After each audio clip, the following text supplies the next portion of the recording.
afternoon, everybody. Thank you so much for joining us today for the conversation with the Chancellor. My name is Cassandra Albridge. I'm the Vice Chancellor for Institutional Advancement, and it is my honor to welcome you to today's conversation. As part of the invite for today, as you know, we offered the opportunity for faculty and staff to submit questions, and many of you did, so thank you very much for that. A lot of the questions followed certain themes, so what we did is we tried to combine them as best we can into one single question, and we'll ask those of Gabriella today. I just wanted to let you know that we're going to try to get to as many as we can. We might not get to all of the questions, or we may not have been able to get them all in, but we will do our best to get as many as possible. Interim Chancellor Gabriella Scarlatta has a great ring to it, right? Yeah. So before we get started, I just wanted to point out something kind of funny that, this time last year we had Domenico Grasso up here, we had Ken Kettenbiel, and they're two tall men, right? They were very comfortable. And Gabriella and I had to actually go around this building and try out all of the chairs to make sure that we could keep our feet on the ground. And I still had to bring a pillow. So it's a little different this year, but I think it's still fun and it's exciting, and we're really glad that you're here. So we're gonna get started, but Gabriella, you've been on this campus for 30 years. You started as an adjunct faculty in French Studies. Mm-hmm. So a lot of us know you, but we might not know about you. So why don't we just start with you kind of telling everybody about yourself? Okay, well, first of all, thank you to each and one of you for taking an hour to come here and listen to us. We really, really appreciate it. The only reason I don't have a pillow is because I have high heels. It allows me to have my feet on the ground, so I just want you to know, but again, thanks to all of you. Yes, so most of you know that I am Italian. I was born and raised in Italy.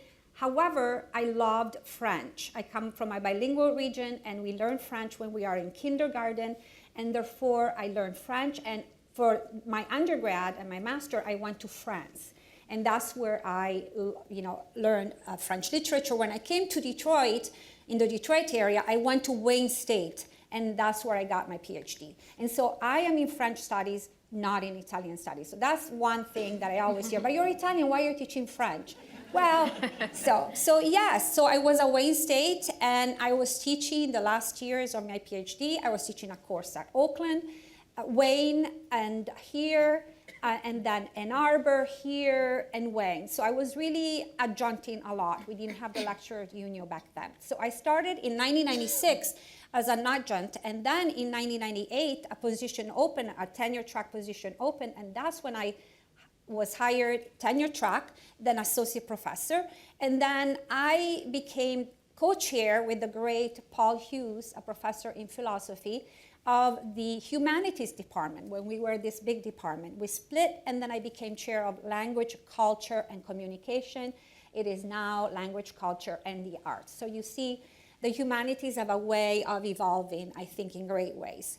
So after that, after the chair, I became associate dean in Kassel, and I love my job, I love the team. And in 2021, the chancellor asked me to be, if I was interested in an interim provost position. And of course, I loved it, I jumped at it. And again, this is the campus where I really, truly can say that I grew up in this campus, because as you heard, it's almost 30 years. So I became interim provost, then provost, and May 4th, as you know, President Ono left the university, and a huge moment of pride, happiness was when our own chancellor, our own 7-year chancellor, was picked to be the president of the University of Michigan. That, I hope you realize how huge that is for our community, that. And if people didn't know where UM-Dearborn was, trust me, now they know, because they look him up, and he came from Dearborn. So that is how I became my whole long time here. So, and we're so glad that you stepped into this role and you took on that leadership, but you did it in a time when we all know there's some huge challenges, not just for the University of Michigan-Dearborn, but for higher education in general. So what do you see as the biggest challenges we face, and how are those being addressed?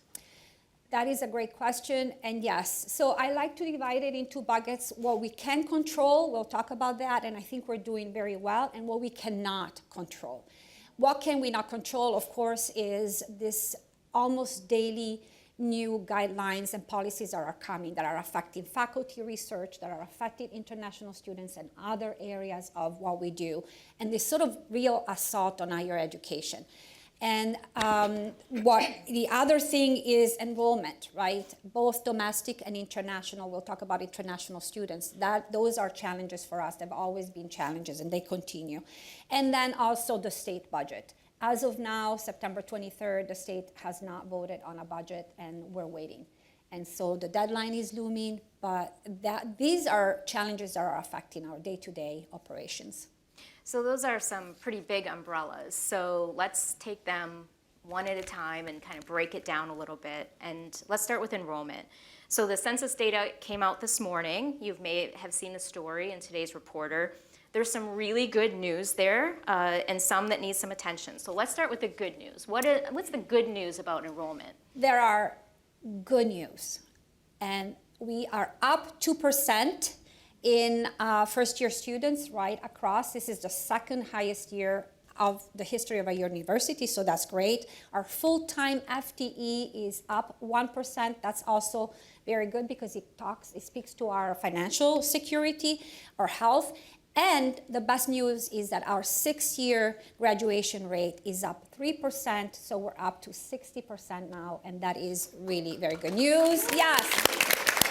Thank you to each and every one of you. You've all contributed in the classroom, in the lab, in the offices, in advising. I won't mention everything and everywhere, but it's thanks to all of you and the commitment to our students and to our community. Yeah, so those trends are phenomenal, but there's some items in there that are a little bit of concerning as well. So can you kind of talk about what those are? Yes, first of all, our overhead count is down 1%. And we were being more optimistic. We were hoping for more, but we're down. So we are now 8,005 students. So that's 1% down across the board. Of course, part of that is our international student. New international students, that is a real concern, is 44% down. And that is a concern. I really thought that things were going to get better by 2026, and we really don't know now. You just heard the new situation with the H-1B visa. We're trying to understand what it means. We're very fortunate that we have the Ann Arbor team that helps us, translate what that means, who's affected, who's not. But of course, that sort of is concerning. So those two areas. We were hoping to have more transfer students. We realized we had about 70 transfer students that didn't materialize, didn't come to campus. So rest assured, we are following up with every single one of them to try to understand what happened. Why is it that you didn't come? You said you would come, and that. So for the international students, not only is, I say, a tuition matter, it would have been 144 more students. That's a $3.5 million tuition dollars that we are not able to secure. We don't have a budget deficit of $3.5 million. That's not what I'm saying, but we could have had that. But it's really, as you know, not just the money. I said that I'm an international student, our provost and international students. Our students and faculty bring so much to the classroom, right? Our students from the area gain so much, but sitting in a classroom with international students that bring their way of thinking, of dressing, of looking at things, and a different perspective. And some of our students who are not able to travel, they get that experience right here. And I think that is great. So I really see it as a loss, and I really hope that it changes. So I'm really hopeful, but that is a big thing. And then other things, like I said, the state, we don't know how that's going to affect us. But we remain optimistic. I really do think that are unpredictable is predictable. We're trying, and we will see. Yeah. Well, the unpredictable is predictable seems to be the mantra of higher education these days, right? So getting back to the enrollment issues, how are we addressing these? Yes. Well, we're doing many things, and I really want to thank the enrollment management team and everybody that is involved, including the provost office, because we know that they've been working on this. So we're focused, and the colleges, obviously. We're focusing on domestic students, and we're trying to develop better quality online programming, undergraduate and graduate programming. We're working on an in-state Great Lakes tuition structure. That means that we'll be able to give, we're trying to model, what if we give in-state tuition to states like Ontario, Indiana, Ohio, right? They're our neighbors. Why not just drive 30 minutes north or half an hour west and come to us, or east and come to ours? We're increasing outreach. Like I said, those 70 students, we're trying to reach them and see what happened and learn from this experience. And we really need to do more, but we are doing it. We're planning on it. Yeah, so there's the 70 students that were transfer students, but the flip side of that is we're working on new transfer agreements, right? And we're also, thank you, I almost forgot that, we are working on new transfer agreements across the full colleges. But kudos to Chess, they just signed an amazing agreement with Jackson College. These students will be able to do 2 years in Jackson and then complete the last 2 years online with us. This is the teacher education program. That means that the students also will be able to student teach in their communities around Jackson, which is great because, as you know, we have a teachers shortage. We also have a student shortage, but we have a teacher shortage, and these students are going to be able to serve their community. So I think that that's a win-win, and we'll be doing more of that. The provost is, and his team are committed to do that. Well, that's exciting. Yes. All right, so we'll switch gears a little bit and talk about the federal government. Okay. Ugh. So we said talk, not solve it. Talk. We had a lot of questions, primarily concerns about what's happening, focused mostly on things like federal research dollars. And so can you talk about what the impact of that is or will be on UM-Dearborn? Yes, that too. Unfortunately, it was predictable. So we started seeing the sign at the beginning of the year with some grants slowing down. Armin and his team were monitoring very closely, and one grant was completely canceled and one was not allowed to move forward. However, our faculty is amazing. They keep trying, they keep writing, they're reaching for their stars, and we have had great success. We just had a $600,000 grant just a couple of months ago, maybe, and weeks.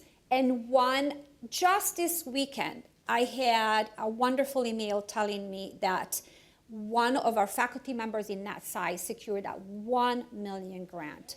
Ooh. So this is the message, I think, is that faculty keep trying, working hard, and things are going to happen. So I think that is where I can be optimistic. There's some risks, but I think that that's where we can be optimistic and work hard. Well, that's great news. And I want to thank the Office of Sponsor Research, of course, because that team is amazing at supporting our faculty before and after the awards. So they also deserve our gratitude. Yeah. All right. So the next is the state budget. So even though the state's fiscal year ends September 30th, in previous years, we've known by July 1st, roughly, like what our state appropriation is going to be, and we've been able to plan for that. And I'm looking at Brian right in the front row here. Yeah. But that didn't happen this year. And now we're just days away from the end of the state's fiscal year, and we, as of 10 minutes ago, still don't have a state budget or an idea of what our appropriation is going to be. So what's the impact to us for this fiscal year and moving forward? Right. For this question, I don't even have to look down to my card because there isn't much to share, unfortunately. But I do want to thank Brian and his team because he has been planning on a zero coming from the state, because he was, again, predicting that that might be the situation. And that is where we are. So we're able to cover the shortfall, and we're going to be okay this year. Now, hopefully this will not continue, but right now we are okay, and thank you, Brian and his team. And I don't know. I don't know if Steve has an answer for this question. I don't know if something is going to happen next week. We don't know, but we're all just waiting for some news, some good news. Yep. All right, so let's get back to the things that we can control. What are you most proud of? Oh, wow. I'm proud of this amazing room and these amazing colleagues from staff, some students and faculty, colleagues, friends that I've been friends for many years, that have been here to support me. Sorry. You really just always have been there for me, and that's, I mean, like I said, I have had an amazing career in Dearborn because of all of you, because all of you were there to help me from getting a new course through, from figuring out what was going on with the students, how can I get the students from A to B. My administrators, my bosses, and my colleagues have been always there. So this is what I'm proud the most of, the community. It has always been a pleasure to be here and talking to you. I'm proud, of course, of our FDX. Like I said, they're up. That is huge. FDX is important because hopefully, remember retention, they're going to be here for 4 years, right? 4 years. So we want them here, and they're going to provide stability to our campus. So that I'm proud. I'm proud of the high level of affordability that we provide. So thanks to the Global Guarantee this year, we have 1,300 students whose tuition is covered. That's 200 more than last year. So I think that that is great. Yes, absolutely. The Department of Education recognized us, right, as an affordable school, and that, the affordability plus the career outlook, the project-based learning our faculty provide, the experiences we provide with the internships, co-ops to our students, that will propel them to a career, a successful career. And that is also why the Carnegie Foundations recognize us as a school of opportunity. So there's a lot to be proud. I also think that it's because of you, and because of maybe the size, because of where we are located, with a commuter campus, our students feel supported. Our students, we're here to provide support to our students, whether it's the food pantry, our wonderful CAPS, the advisors, the faculty in the classroom, the staff in the office, the library.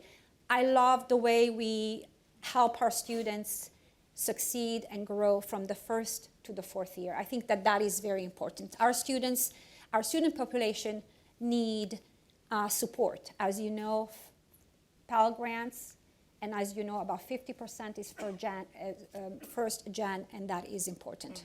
So. And the good news is the Department of Education just named us the lowest annual average cost of all 15 publics in Michigan. That is right.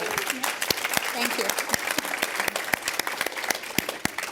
Okay, so we had several questions asking us about your specific priorities for this year. So do you want to share some of your priorities? Yes, so I think I have 3. Student success, I'm going back to retention. I think that that is very important. Faculty and staff development, that is very important. And of course, economic sustainability. We've been talking about the risks, and I think that that is important that we pay attention to that too. Okay, so student success, faculty and staff excellence, and economic stability. So these are some pretty big, broad areas. So if we can start talking maybe some specifics on things that you want to look at, let's start with student success. What are some of the specific priorities that you have around student success? Yes, so student success to me is, we're already doing well, but to me is let's do more. Let's put more resources in supporting our students. Look at what's happening in the undergraduate research space. SURE is a fantastic program. I want to commend Maureen, Kelsey, and Sam and the library and everybody that has been helping, including the Commission for Women, who has supported 3 projects. The library has supported projects, because that is also what sets us apart from other universities, right? And certainly from community colleges. Our faculty work with our undergraduates in the lab, in their classes. That is very important. We have 38 fantastic projects. We want to be able to support more.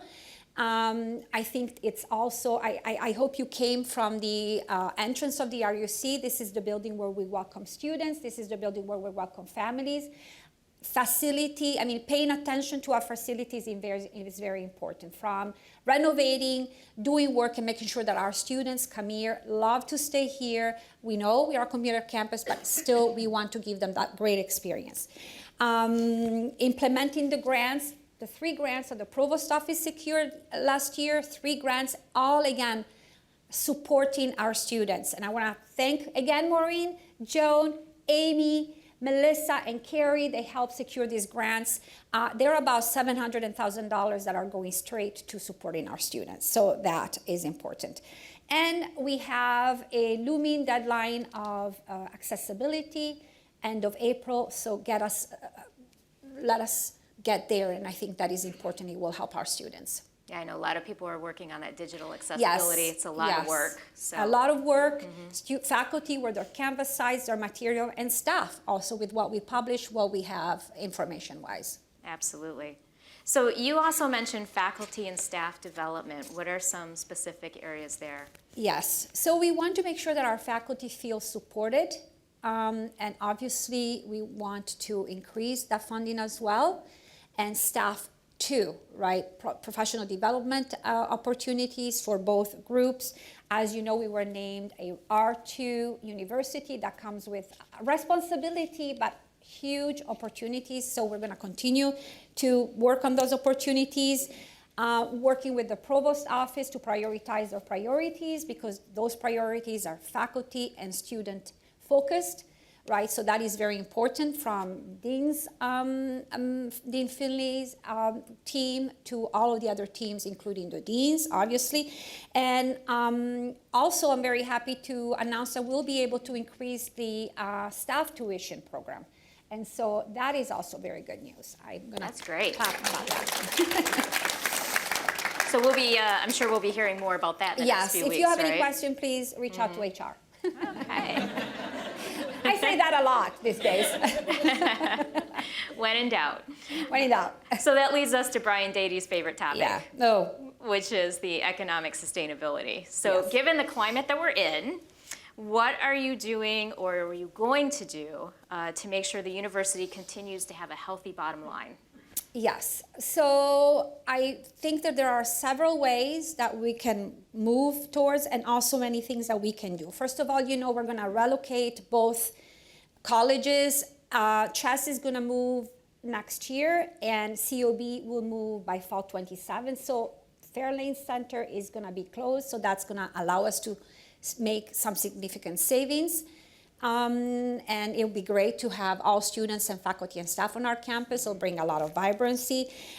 We also are engaging in scenario planning, in financial scenario planning. We're looking at, I know it's not easy, but that's what you would do with your own personal finances. What would it mean to get a 1%, cutting our budget by 1%, 2%, 3%? Is that going to be the Netflix right? Or is it going to be eating out? I don't know. But that's what we're doing. To me, that means that we are being responsible and we're preparing for the future. We've said there's a lot of unpredictability. And also we're aligning and working with the Look to Michigan campaign so that all 3 campuses are aligned with that and with the donors. But maybe you can say more about that. Sure, yes. My favorite topic.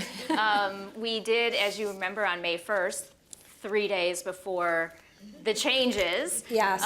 We had the public launch of the Look to Michigan campaign, and that was wonderful, and many of you were there, so thank you so much for coming.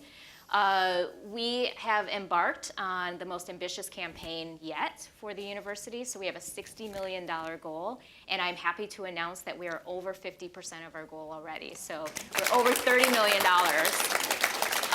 And you will be hearing the university writ large has offered to match some recurring gifts for this fiscal year, and so you're going to start hearing more about that. But if you do payroll deduction or you do a recurring gift through credit card, you can get up to $100 matched per month for the rest of this fiscal year. to any fund you want at the university. So some more stuff to come, but really exciting news.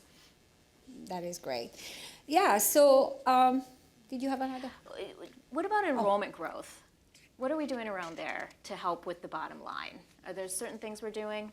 Well, with enrollment growth, we are trying to reach out to community colleges, I think I mentioned, look at the transfer students, and just, continue a big year of outreach. Absolutely. Yes. All right. So obviously, this is a unique year for the university, especially for Dearborn, not only from our leadership perspective, but from having our former chancellor, Domenico Grasso, is now occupying the president's house in Ann Arbor. And I don't want to say we're taking advantage of this, but how are we utilizing this unique opportunity for the University of Michigan-Dearborn? Yes, and it is a unique opportunity. So we have him there for another, 7 months or so, and I talk to him a lot. The great thing, it is an opportunity because this president knows our campus very well. This president knows our students. The president knows how under-resourced some of our areas are, and so his ears are always open. So we need to really think big. And if you have some ideas, please let us know. Let your leader know. Put together something because he's all ears, and it really, it's really a year of opportunity. Set something up for us before next year, whether it's staff, faculty, students, campus, it doesn't matter. So I'm talking to him a lot, and I know that he knows as well. So he's ready to help. Speaking of which, I understand that you Yes. have some good news to share. I am very, very good news. And that's the first time that I announced that this very same president we were talking about, when I say opportunity, just gave the regional campuses, so us and Flint, $5 million. So this is, yes, this is great news. This is for this year. I don't know if we'll get it next year. As you know, there's going to be a new sheriff in town. I'm hoping so. But this year, of course, it comes with string attached. It's related to strictly retention, enrollment, and faculty research. But that doesn't mean that we can put other things that we see as real needs under these 3 areas. So for example, we can talk about faculty research and providing grants to faculty for their research. We can talk same thing for faculty and students grants. And of course, increasing our ad campaign. I talked before about new online programming. We'll now have ad money to make sure that everybody knows. We want to go national, and that's where the ad money will help. Absolutely. Well, that's great news. That's exciting. Yes. Good. So, with that being said, speaking of President Grasso, we did get a number of questions about what's happening with the presidential search and also our own chancellor search. Do you have anything that you can share? I can share what I know about the president's search. As you know, there is a committee now. I want to thank Rima Berry-Hung. She is our representative from the campus. So if you have any feedback, please talk to Rima, send her an email.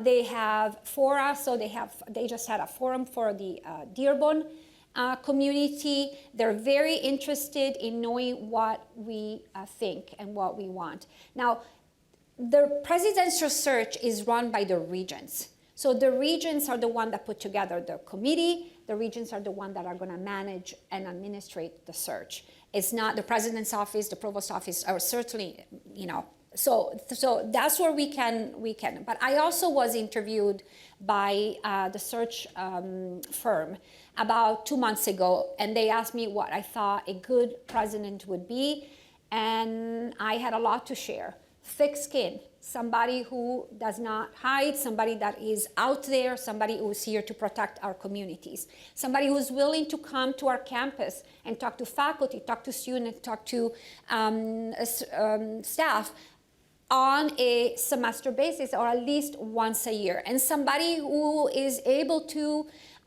respond to all that is coming from the administration. So that's where we could, and again, I think that there's more opportunities for you to share your ideas and your input. Now, the chancellor search, unfortunately, I know nothing.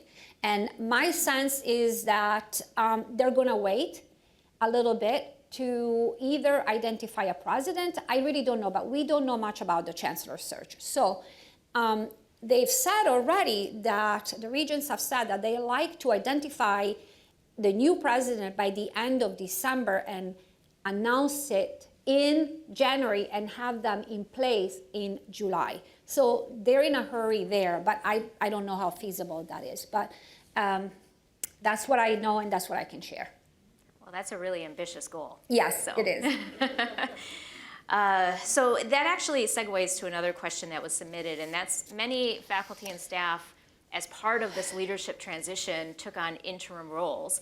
Yourself, the provost, deans, et cetera. What happens to all of those positions once a new chancellor or permanent chancellor is named?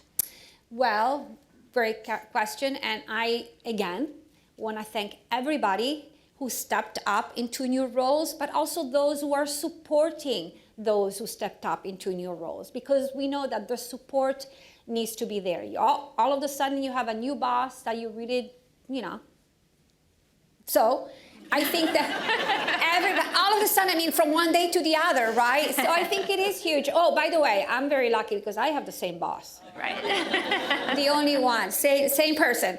So I think I want to thank everybody who stepped up. Everybody said yes. When Rima and I called people and talked to people, everybody said yes. Ghassan right away said, anything for Dearborn. I will never forget these words because this is the people we are. And everybody just stepped up. We're ready to pick up and things are going great. I think it's a great opportunity for us to try out new roles, new experiences and see what works and then work with new colleagues. I'm very fortunate to work with colleagues I didn't work before, including colleagues in Ann Arbor. I love working with meeting alumni, meeting donors. I have to tell you, these people love us. They love their experience, their classes. They still ask me, does so-and-so teach there? I'm like, sorry, no, that was before my time.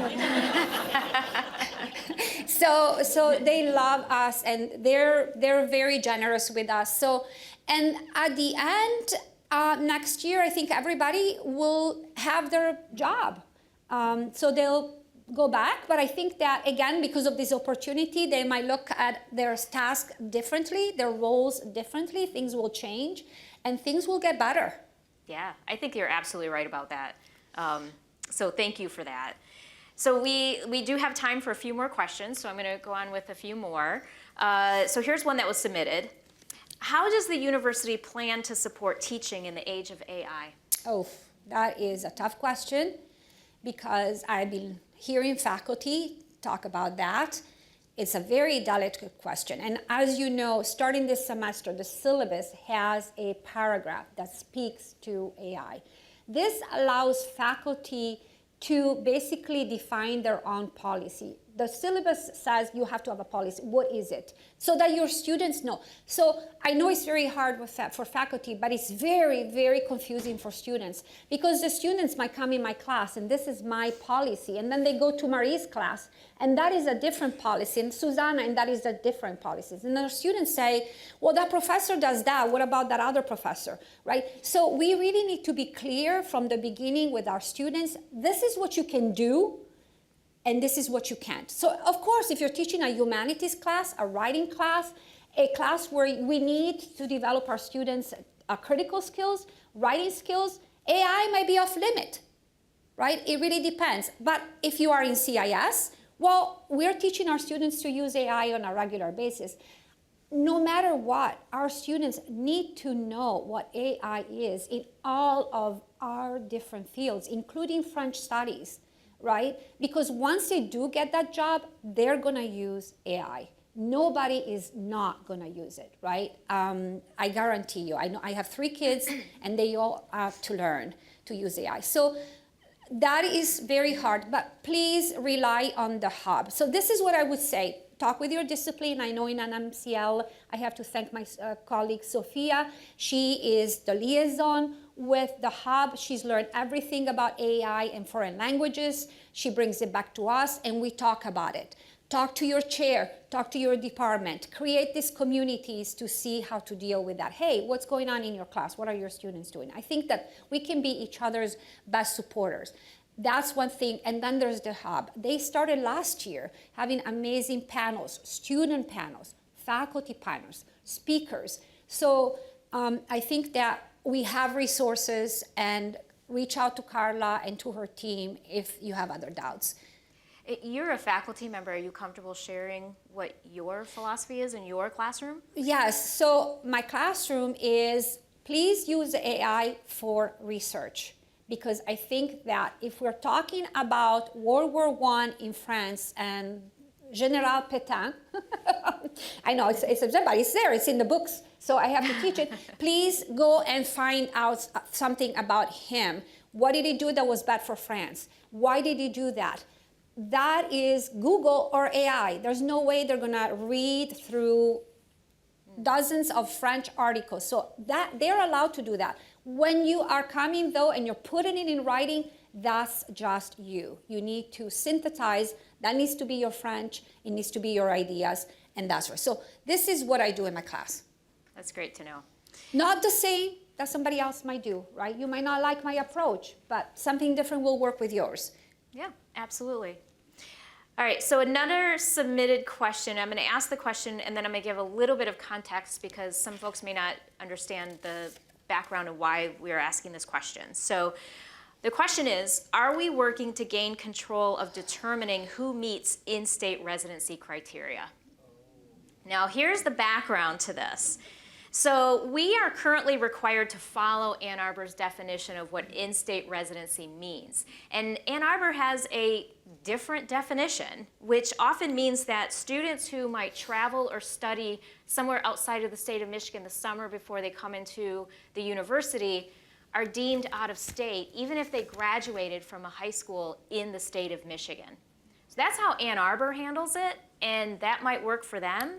But for us, it means a lot of students end up getting labeled out of state when the reality is we would consider them in state. Yes. What are we doing about that? Yes, and there's a lot of other even different issues. For example, if your father or mother is working abroad for 2 months, for 3 months, because that's where you're assigned, you have to, they ask you, you have to say, and you lose residency, right? So there's a lot of things, and you're right. Ann Arbor is different. Wayne State doesn't have it. So our competitor doesn't have it. So I've been talking with the provost and the provost office, and we have compiled questions. We compiled requests for the regions.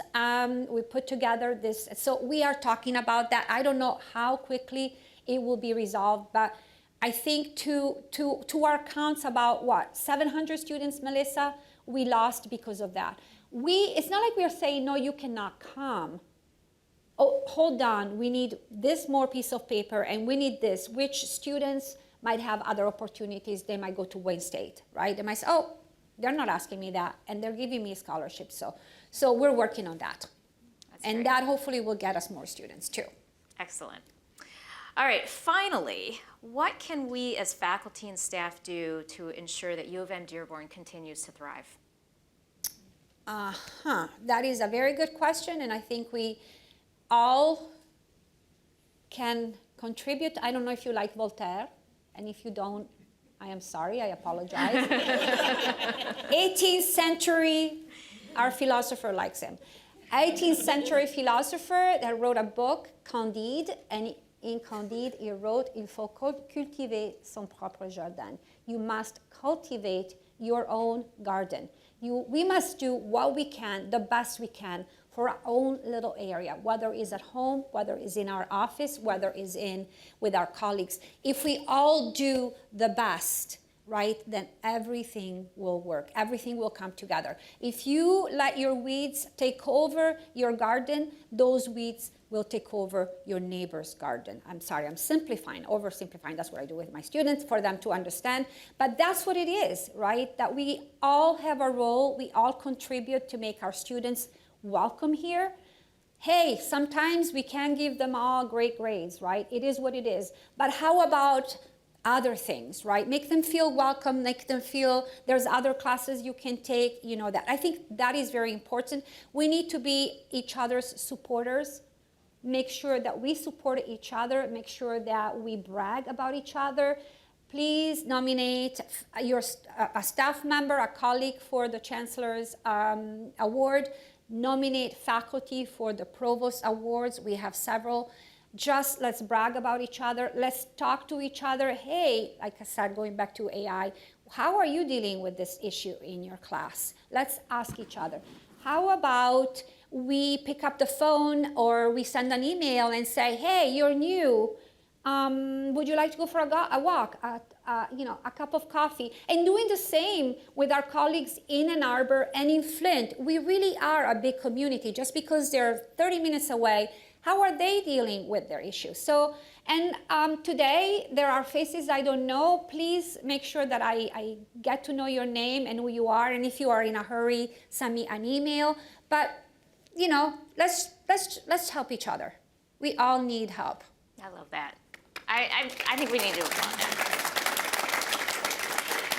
Well, I just want to thank you, Gabriella, for stepping into this leadership role. Thank you. You are the right person for it. It's been a pleasure, every single minute. And I personally, from a personal perspective, I really appreciate your openness and your transparency. And you have been extremely transparent with us today. And I know you prepared a lot for this because you wanted to share so much information, but how grateful I am that you're in this role. Well, so I appreciate it. Thank you. So thank you all for coming today. We really appreciate it.